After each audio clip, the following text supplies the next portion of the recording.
It's December of 2024. We've got a few updates to recalls earlier this year or late in 2023.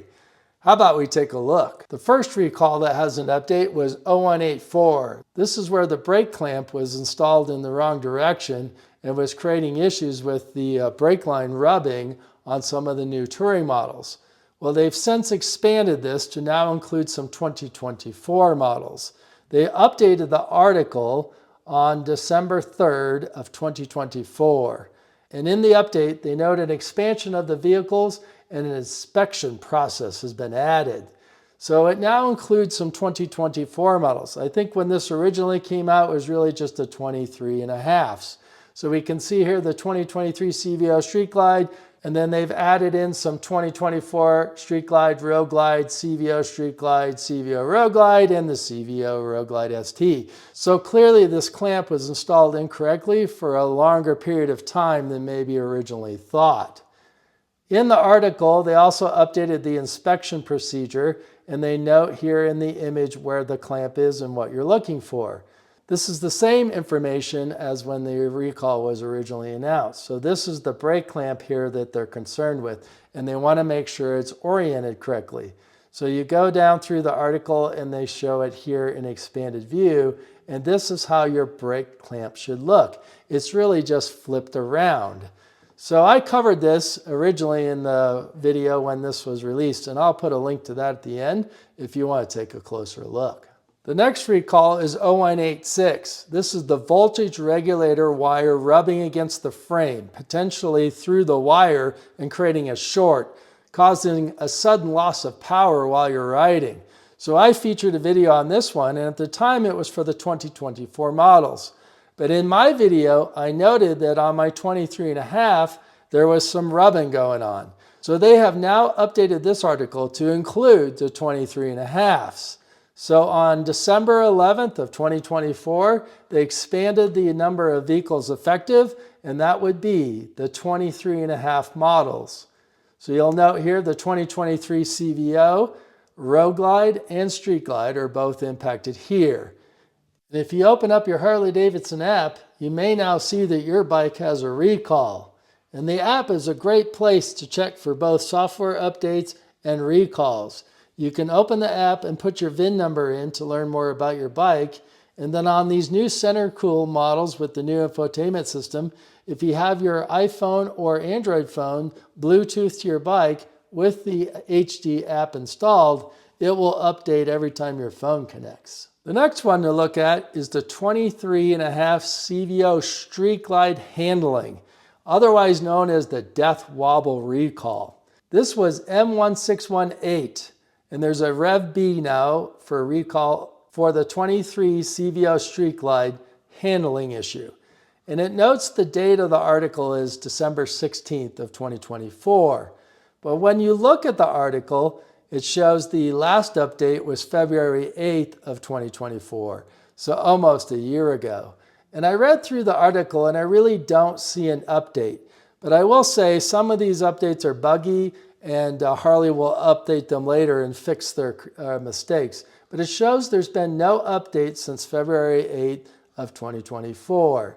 So this was the handling issue. So when you got to 99 miles per hour, you may get a wobble. And if you were not careful to let go of the pressure on your handlebars and slow down slowly, you might end up in an accident. So it was quite the recall. And this recall had a lot of controversy around it. So it showed that you needed to take your bike in and get an ECM update.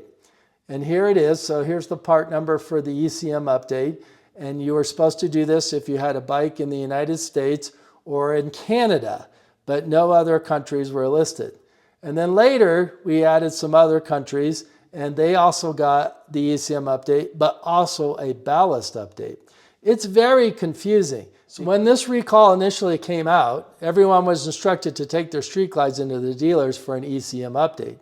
As riders quickly found out, this was a speed limiter update. So it updated your speed limit to 99 miles per hour, and your bike would not surpass that. So your original speed limiter of what we believe is 110 miles per hour was reduced from 110 to 99 miles per hour. And this upset many CVO Street Glide owners.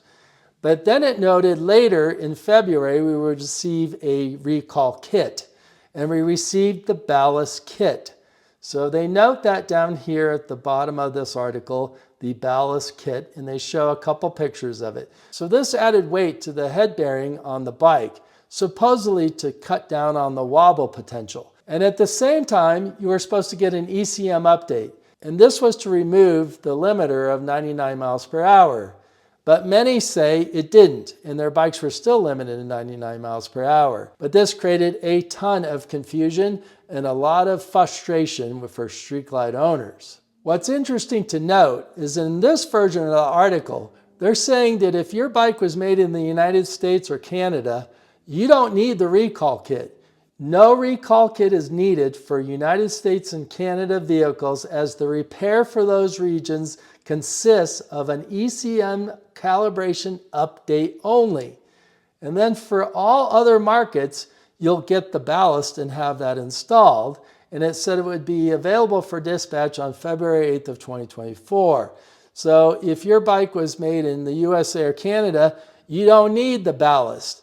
But we know some people got the ballast kit. So what is the ECM update? Is it just lowering your speed limit to 99 miles per hour? And that's the fix if your bike was made in USA or Canada? So we do know many YouTubers have reported and shown their speed limiter going above 99 miles per hour. Did they have the ballast kit? Did they never get the ECM update? I'm really not sure. But this recall continues to be confusing and unclear. And this update or not update just doesn't help. It's still confusing. But I would be completely frustrated if I bought a 23.5 CVO Street Glide and then I learned after the ECM update my bike couldn't go past 99 miles per hour. Now, should you ever ride 99 miles per hour on a public road? Well, probably not. But what a dishonest way to roll out the recall. Lowering the speed limiter, not communicating that at all. It doesn't say in the article anywhere that that's what the ECM update does. And in this version of the article, you're no longer eligible for this ballast upgrade if your bike was built in the US or Canada. Very confusing. So now you'll just get an ECM update. And what does that ECM update do for your performance of your bike?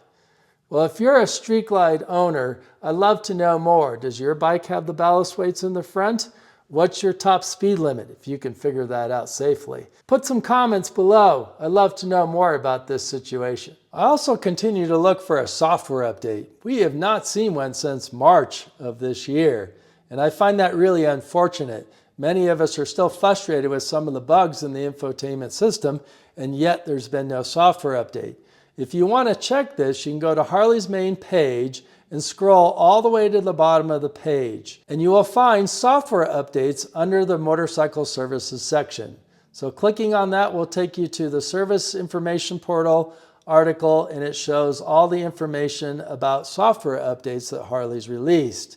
So if we go to the information control unit, we can see that there was an update for the amplifier. So it takes it to version 1.5.0. But as it turns out, this update is for the secondary amplifier if you invest in the subwoofer kit that goes in the saddlebag. So you'll end up with a secondary amplifier, and as soon as they released that product, they immediately had an amplifier update come out, but it's only for that amplifier. And if you attempt to download this, you'll actually get that you're not authorized to do so. So only a dealer can install this amplifier update, but it's not for the main amplifier, it's only for the accessory amplifier. So beyond that, there's been no updates for the infotainment system, and I know many of you are hoping for one, and so am I. So stay tuned to this channel, because I keep a close eye on this page, and as soon as one is available, you know I'll be out there with a video and a review of that. So a couple updates to recalls at the end of 2024. What will we see in 2025? Hopefully no more recalls at all. But if we do, you know I'll be on top of it and sharing that information with you. We just topped 4,000 subscribers, so if you're not subscribed, please join me as I plan to keep us updated through 2025 and beyond. So it's the holiday season. We're now just a week away from Christmas. And I hope you're getting out in the garage and at least hanging out with your bike.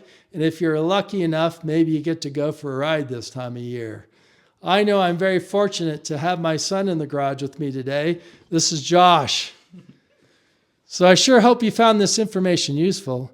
And if you did, you go share it with someone else. But until next time, in the friction zone. Happy holidays, everybody.